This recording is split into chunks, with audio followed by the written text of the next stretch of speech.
अनगर नगर परिषदेच्या नगराध्यक्ष पदाची जी निवडणूक होती त्या निवडणुकीमध्ये उज्ज्वला थिटे यांनी त्यांचं नगराध्यक्ष पदासाठी नामनिर्देशन पत्र भरलेलं होतं। ते नामनिर्देशन पत्र बेकायदेशीररित्या तिथल्या निवडणूक निर्णय अधिकारी यांनी नामंजूर केलेलं आहे। त्याच्या विरोधामध्ये दाद मागण्यासाठी आज आम्ही जिल्हा न्यायालयामध्ये आलेलो आहोत।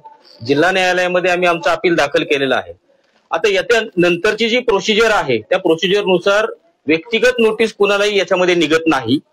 आम्ही निवडणूक निर्णय अधिकारी यांना आता मेलही करत आहोत की हे आम्ही अपील जे आहे ते जिल्हा न्यायालयामध्ये दाखल केलेलं आहे। त्याचबरोबर त्यांना आम्ही कुठे येऊन ते द्यायचं हे देखील आम्ही विचारत आहोत। त्यानंतर सुद्धा पुन्हा सुरक्षेचा मुद्दा येतोच, परंतु आम्ही मेलही केले आणि त्यांना व्यक्तिगत बोलून आम्ही ही नोटीस जी आहे त्यांना देत आहोत।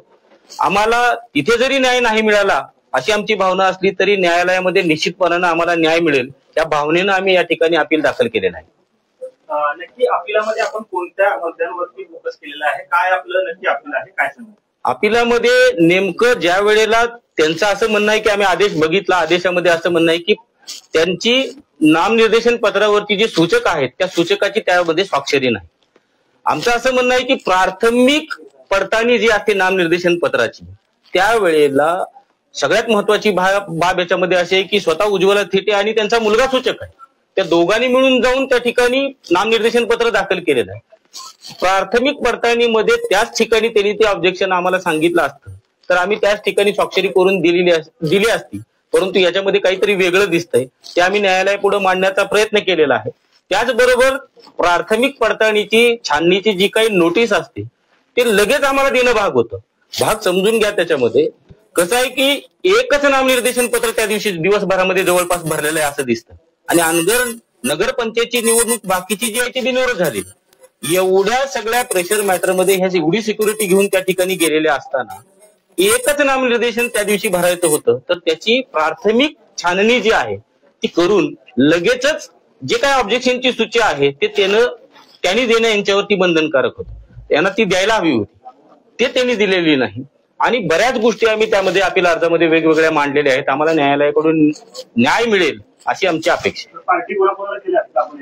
याच्यामध्ये नॅचरलीच कायद्याप्रमाणे याच्यामध्ये जे पक्षकार आहेत गैरअर्जदार म्हणून आपल्याला करावे लागतात, त्याच्यामध्ये निवडणूक निर्णय अधिकारी एक, त्यांचा जो असिस्ट करणारा दुसरा सहाय्यक निवडणूक निर्णय अधिकारी आहे तो 2, त्याच्यानंतर तिसरे कॅन्डिडेट म्हणजे ते पाटील म्हणून ज्यांनी उमेदवारी त्या ठिकाणी दाखल केली आहे त्या, आणि शिंदे म्हणून ज्यांनी आमच्या नामनिर्देशन पत्रावरती त्या ठिकाणी ऑब्जेक्शन घेतलेलं आहे, हे 4 त्याच्यामध्ये रिस्पॉन्डंट म्हणून आम्हाला दाखल करायला लागतं।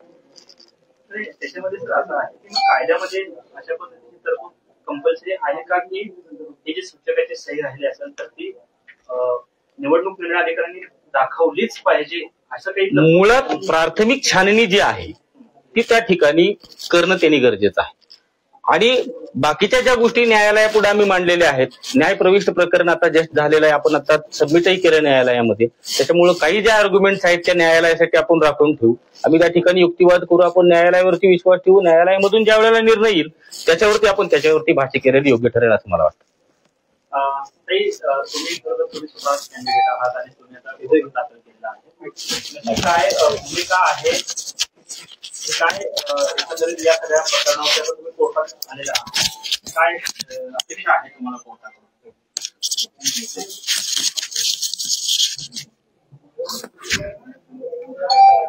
पाटील परिवार विरुद्ध याआधी पण पोलीस स्टेशनमध्ये खूप हेलपाटे मारलेले आहेत, त्यांच्या विरुद्ध वेगवेगळे गुन्हे दाखल केलेले आहेत मी, आणि मुलाची सध्या केस बाल हक्क आयोग मध्ये पण आहे, मानवी हक्क आयोग मध्ये पण त्यांच्या विरुद्धच्या केसेस आहेत, आणि आता हे नवीन, त्यामुळे पोलीस स्टेशन आणि न्यायालय हे पाटील परिवाराचे आणि माझ्या विरुद्ध ते मला माहेर घरच झालेलं आहे।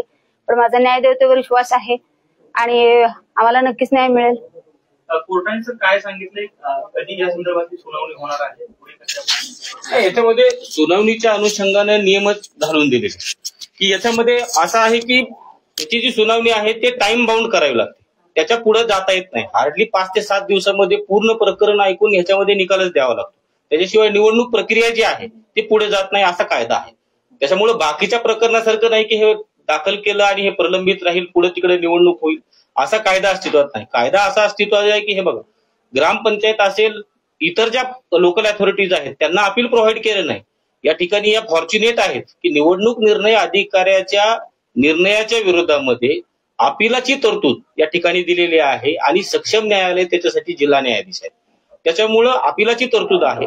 टाइम बाउंड ऑलरेडी कायद्यानं घालून दिलेलं आहे की एवढ्या वेळेमध्ये हे प्रकरण त्या ठिकाणी निकाल लागणं गरजेचं आहे. त्याच्याशिवाय निवडणूक प्रक्रियाच पुढे त्या ठिकाणी जात म्हणजे आता ही निवडणूक प्रक्रिया थांबवेल असं आपलं म्हणणं आहे. आज निकाल डिक्लेअर करेपर्यंत जो आहे आता ह्या जे काल माझ्या खरं ते नॉलेजच्या पलीकडचं आहे की बिनविरोध झाली. आताच बिनविरोध अशी डिक्लेअर करताच येत नाही निवडणूक निर्णय अधिकारी. मीडियामध्ये काय चाललंय ते सोडून घ्या 2 मिनिटासाठी. सोशल मीडियामध्ये वगैरे आपण बरंच बघतो की बिनविरोध झाली वगैरे वगैरे, परंतु आणखीन प्रोसेस चालू आहे. न्यायालयामध्ये आमचं अपील चालू आहे. त्याचा निकाल ज्या वेळेला कायदेशीररित्या डिक्लेअर करायचा त्याच वेळेला निवडणूक निर्णय अधिकारी यांना डिक्लेअर करता येतो. त्याच्यात करता येत नाही. पर्यायाने या ठिकाणी आमचं अपील दाखल आहे. जोपर्यंत याचा निर्णय होत नाही तोपर्यंत निश्चितपणाने त्यांना ते डिक्लेअर करता येत नाही असं माझं म्हणणं आहे. खरं तर निवडणूक निर्णय अधिकारी जे आहेत तहसीलदार त्यांचं असं म्हणणं आहे की तुम्ही जो पत्ता फॉर्म वरती दिलेला आहे त्या पत्त्यावरती त्यांनी नोटीस पाठवलेली होती. तुम्ही मात्र घरात नव्हता. तुमच्याशी संपर्क करण्याचा प्रयत्न केला मात्र तुमच्याकडनं संपर्क झाला आणि म्हणून हे सगळं प्रकरण घडलं असं तुमच्या टप्प्यात ठरलाय. प्रत्यक्षात परिस्थिती काय? तुमच्याशी काही संपर्क झाला होता का? तुम्हाला नोटीस प्राप्त झाली होती का? काय सांगा. सचिन मुळीक साहेब आहेत निवडणूक निर्णायक अधिकारी. यापूर्वी त्यांचा ईमेल माझ्याजवळ आहे. माझ्या 2-3 केसेस त्यांच्याजवळ आहेत. जमिनीची केस संदर्भात आहेत. आणि सीओ सर आणि माझं नेहमी ईमेलवर प्रत्येक कागदपत्रांची देवाणघेवाण होत असते. त्या दोघांकडेही माझा ईमेल नंबर आहे, व्हॉट्सअप नंबर आहे. ते व्हॉट्सअप करून त्या दिवशी कॉलिंग मला करत होते. कलेक्टर साहेबांनी सांगितलं की मॅडम ते सर्व कागदपत्रांची पूर्तता करा. त्यावेळेस त्या दोघांनीही मला व्हॉट्सअपवर कॉल केलेला होता. दोघांनीही मेलवर मेल केलेले आहेत. मग त्यावेळेस त्यांना माहिती होतं ईमेल आहे तर ईमेलवर त्यांनी पाठवायचं होतं मला ज्या त्रुटी होत्या त्या त्रुटी सांगायच्या होत्या. किंवा ते म्हणतात घराला लावले, दरवाजाला लावलं आमच्या आणि मी तिथं नव्हते. तर प्रत्येक आता महाराष्ट्राला माहिती झालंय गेले 2.5 वर्ष झालं उज्ज्वला तिथे अनगरच्या घरी राहतच नाहीये ना. तिला एवढा पोलीस बंदोबस्तामध्ये फक्त फॉर्म भरण्यासाठी जायचं होतं. मग ते अनगरच्या घराला जाऊन नोटीस लावली हे हास्यास्पद वाटत नाही का? जाणीवपूर्वक त्यांनी बंद घराला लावलं आणि त्यामुळे ते तुम्हाला अपील करता येऊच नाही, तुम्हाला त्याच्यामध्ये सही करता येऊच नाही हे त्यासाठी षडयंत्र असते. हो त्या निश्चितपणे ते समोर दिसूनच येतं. आणि काल मी ज्या ठिकाणी थांबले तर त्यांनी कोतवाला मार्फत मला आम्ही मागितल्यानंतर परवा दिवशी मी मेल केला. तर काल मी जिथे थांबले जिथे माझी राहण्याची सोय आहे तर तिथे त्यांनी आणून दिलं परत ते. मग ते त्या दिवशी देता येत नव्हतं का त्यांना? तुम्हाला काही कॉल वगैरे किंवा काही केले नाहीत का त्यांनी? त्यांचा कॉल आला नाही, व्हॉट्सअप कॉल नाही, काय ईमेल नाही, काही नाही. निवडणूक निर्णय अधिकाऱ्यांनी तुमचा तो अर्ज दाखवला ज्या ठिकाणी सही अपेक्षित होती त्या ठिकाणी सही ती ब्लँक दिसत होती. मग तुम्ही सही केलेली होती की नाही? 5 पेपरवर माझ्या मुलाच्या सह्या होत्या. 6व्या पेपरवर सही नसेल असं कसं होईल? मग त्यांनी तो ऍक्सेप्ट केलाच कसा? तसं शक्यच नाहीये ना. बरं जर झालं असेल तर त्यांचं लगे काम होतं सांगायचं. दुसऱ्या दिवशी त्यांनी 4 वाजता बंद घराला जाऊन लावतात. याच्यावरून लक्षात घ्या ना. जी व्यक्ती तिथे राहतच नाहीये म्हणून त्यांनी मला शौचालयाचा दाखला दिला नाही. शौचालयाचा दाखला मागण्याचा मी त्यांना मेल केला सीओ सरांना. तर त्यांनी मला रिटर्न मेल केला की तुम्ही तिथे राहत नाहीये, पुण्याला असतं 2 वर्ष झालं, ते वापरात नाहीये. जर शौचालय वापरामध्ये नाहीये तर त्याचा दाखला आम्ही कसा द्यायचा? मग तुम्ही गोष्ट सांगा, मी पुण्यावरून इथं टॉयलेट युज करण्यासाठी यायचं का? मग मला त्यांनी दाखला देणार होते का? त्यांनी दिलंय हास्यास्पद गोष्ट. तसं मला त्यांनी मेल केलेलं आहे. आणि पुन्हा त्या बंद घर आहे ह्यांना माहिती असताना तिथे जाऊन नोटीस ह्या लावणं कसं आहे? मग हे संशयास्पदच आहे ना. तुम्ही ऍड्रेस दिला असेल, नोंद असेल तुमच्या घरचा ऍड्रेस. आता सध्या तिथली स्थानिकची रहिवासी आहे. स्थानिकचं हे निवडणूक आहे त्यामुळे मग तिथलाच पत्ता मला देणं गरजेचं आहे. आणि माझा पुण्याचा पत्ताही त्यांच्याजवळ आहे. आणि पुण्याच्या पत्त्यावर यापूर्वी सीओ बदर साहेब यांनी 2-3 वेळेला मला पत्र पाठवलेली आहेत अनगर नगरपंचायतची. त्यांचं असं मत आहे की तुम्ही छाननीच्या दिवशी तिथं उपस्थित राहणं अपेक्षित होतं कारण छाननी ही त्या उमेदवारांसमोर होणं अपेक्षित असतं. मात्र त्यांच्या कोणी वकीलही आले नाहीत. आणि त्यावर त्यांचं असं मत आहे की त्यांना पोलिसांकडून देखील फोन गेलेले होते की तुम्ही जर जाणार असाल तर तुम्हाला आम्ही पोलीस संरक्षण देऊ. मात्र तुम्ही ते देखील नाकारलं. त्यामुळे टप्पा जो आहे तो तुमच्यावर ठेवतात की तुम्ही उपस्थित नव्हते छाननीला. त्या दिवशी मी स्पष्ट सांगितलेलं होतं सीओ साहेबांना. आता त्यांचं तिथे सीसीटीव्ही ते जर रेकॉर्डिंग होत असेल तर ते काढून शोधून पाहावं लागेल. मी त्यांना सांगितलं सर मी उद्या 11 पासून छाननी आहे पण मी व माझा मुलगा येऊ शकत नाही. भीतीपोटी कुठलाही वकील येणार नाहीये. साधं मला मोहोळमध्ये नोटरी कुठल्या वकिलांनी करून दिलेली नव्हती. मग आमचे वकील जर आले तर ते येऊ शकतील किंवा व्हॉइस कॉन्फरन्स असेल तर सांगा, ती लिंक पाठवा, आम्ही ती जॉईन करू. तर त्यांनी मला स्वतः सांगितलं व्हीसीची तरतूद काय ह्याच्यामध्ये नाहीये आणि तुम्हाला स्वतः यायचं असेल तर ठीक आहे, तुमच्यावर विश्वास आहे. आणि मोहोळचे पीआय यांना माझा कुठलाही संपर्क झालेला नाही. मी पोलीस प्रोटेक्शन मागितलं नाही. माझा कारण आमचे सर्व डॉक्युमेंट्स कलेक्टर साहेबांनी चेक केलेले होते. आम्हाला खात्री होती कुठलीही त्याच्यामध्ये त्रुटी आढळणार नाही, माहिती होतं. आता यांनी म्हणून सहीचा बरोबर विषय काढला. आम्हाला एकतर कागदपत्र नव्हती कोणती, तर प्रमाणित यादी 10/11/2025 प्रमाणेची आणि शौचालयाचा दाखला आणि तिसरं म्हणजे बेबाकी दाखला, तर ते तिथे गेल्या गेल्या आम्हाला देण्यात आलेलं होतं. म्हणजे ह्यांना त्रुटीच नव्हती, ती मुलाच्या ह्याच्यावर. नाही, त्यांचं असं मत आहे की आम्ही पोलीस प्रोटेक्शनसाठी त्यांना विचारलं होतं छाननीला ज्यावेळेस तुम्ही येणार आहात किंवा नाही, तर त्या संदर्भात त्यांनी ऑलरेडी पोलीस प्रशासनाकडून स्टेशन डायरीला सुद्धा त्याची नोंद आहे की 2 वेळा तुम्हाला पोलीस प्रशासनाकडून फोन आले, मात्र आपण पोलीस प्रशासन नको, मी तिथे जाणार नाही अशा पद्धतीचे सांगितलं, असं त्यांचा दावा आहे. मला कोणी फोन केला? का नाकारलं? हे नैतिकदृष्ट्या चुकीचं आहे असं त्यांचं मत आहे. मला कोणत्या अधिकाऱ्यांनी फोन केला तर त्यांच्या कॉल लिस्टमध्ये असेल ना, ते माझ्या कॉलवर मोबाईलवर पण आले असतील. कुठली महिला स्वतःहून जर पोलीस प्रोटेक्शन देतो म्हणल्यानंतर नाकारेल का? ऑलरेडी त्यांच्याकडे 8 दिवसापूर्वी मेल केलेले आहेत एसपींना, ऍडिशनलला, मोहोळच्या पीआयला, तर त्यांनी दिलं गेलं नाही. ज्यावेळेस अंगावर गाड्या घातलेला प्रकार गेला तिथं, त्यावेळेस सुद्धा मी मोहोळ पोलीस स्टेशनला पळत गेले, तेव्हा धक्के मारून बाहेर काढण्यात आलं. वरपर्यंत गोष्टी गेल्यानंतर मला पोलीस फोर्स त्यांनी दिली आणि दुसऱ्या दिवशी जर हे स्वतःहून देत असतील तर मी नाकारण कशासाठी? पीआय सरांना बोलवा, तुम्ही त्यांची मुलाखत घ्या. मी कधी त्यांना कॉल केला नाही का त्यांचा कॉल रिसिव्ह केला नाही, हे पीआय सरांना विचारू शकता. काय अपेक्षित आहे तुम्हाला कोर्टाकडून, काय निर्णय येणार? न्यायदेवतेवर माझा विश्वास आहे. वकील सरांना आता जे डॉक्युमेंट्स वगैरे आहेत आम्ही सर्व आता लिगली सगळे तिथं दाखवलेले तर आहेत, आता न्यायदेवतेच्या हातात आहे आणि विश्वास आहे आम्हाला न्याय मिळेल. एकंदरीत आता ही निवडणूक प्रक्रिया जी आहे आता ही थांबवली पाहिजे असं तुमचं म्हणणं आहे का? किंवा नगराध्यक्षपदाची ही सगळी प्रक्रिया थांबवून नाही, निवडणूक ही जी आहे ना, त्या कायद्यात मी आता मागाशी सांगितलं त्या पद्धतीने निवडणूक प्रक्रियेमध्ये नगर परिषदेच्या बाबतीत आणि नगरपंचायतीच्या बाबतीमध्ये जो कायदा दिलेला आहे त्याच्यामध्ये निवडणूक निर्णय अधिकारी यांच्या निर्णयाच्या विरुद्ध अपिलाचा पिरियड देखील त्या कार्यक्रमामध्ये दिलेला आहे आणि मगच ते विड्रॉल, मगच त्या पुढच्या गोष्टी ज्या काय ते नमूद केले आहेत कार्यक्रमामध्येच.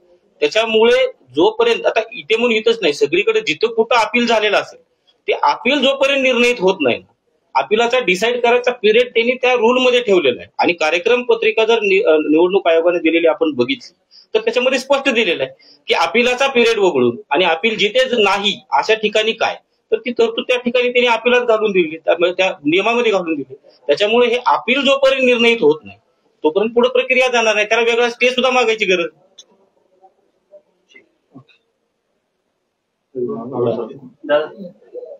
काय घ्यायचंय?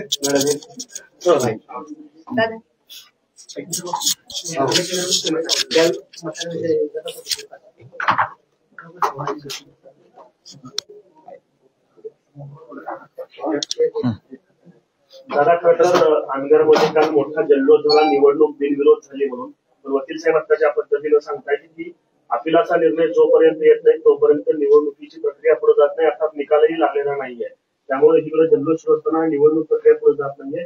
या जल्लोषाला काय म्हणायचं आणि निवडणुकीच्या सगळ्या प्रकरणावर काय म्हणायचं? मुळात अजून निवडणुकीमध्ये बिनविरोध झाली हे मूर्खाच्या नंदनवनामध्ये आहेत. तिसऱ्या ज्यांनी ऑब्जेक्शन घेतलेलं आहे त्या मिसेस शिंदे, सरस्वती शिंदे, त्यांचा अर्ज अजून आहे ना, त्यांनी अजून विड्रॉ कुठं केले? म्हणजे उज्ज्वला थिटे यांचा अर्ज बाद झाला असं एक वेळेला आपण समजूया, पण 2 उमेदवार अजून नगराध्यक्ष पदासाठी रिंगणात आहेत ना, मग बिनविरोध झाली असा जल्लोष कसं काय सुरू झाला? म्हणजे त्या सरस्वती शिंदे आहेत या त्यांनीच उभा केलेला त्या ठिकाणच्या डमी उमेदवार आहेत आणि त्यांना खात्री आहे की त्यांचा विड्रॉ करण्यासाठीच भरला गेलेला आहे. म्हणूनच त्यांनी अजून बिनविरोध निवडणूक झाल्याची घोषणा होण्याच्या आधीच जल्लोष सुरू केलेला आहे. त्यामुळे यातली कॉन्स्पिरन्सी जी आहे ती त्यातनं डिसाईड होते. सरस्वती शिंदेने सुद्धा सांगितलं की मी डमी उमेदवार आहे, मी भाजपच्या विचाराचे, त्यामुळे मी अर्ज माघारी घेणार आहे. त्यामुळे सरस्वती शिंदेचा प्रश्न संपलेला आहे.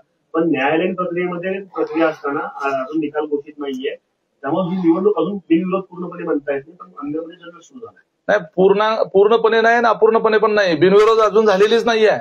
हे कारण आता जर या संदर्भामध्ये ज्याचा अर्ज अवैध झालेला आहे उज्ज्वला थिटेंचा, त्यांनी त्याच दिवशी आम्ही न्यायालयामध्ये दाद मागू असं ज्या वेळेला म्हटलेलं आहे आणि आता अपील दाखल झालेलं आहे, तर या निवडणुकीला बिनविरोध अजून म्हणता येत नाही. जोपर्यंत उज्ज्वला थिटे यांचा अर्ज न्यायालयाच्या पुढे डिसाईड होत नाही तोपर्यंत आपल्याला ही निवडणूक बिनविरोध किंवा निवडणूक झाली असं म्हणता येत माझी घेता का?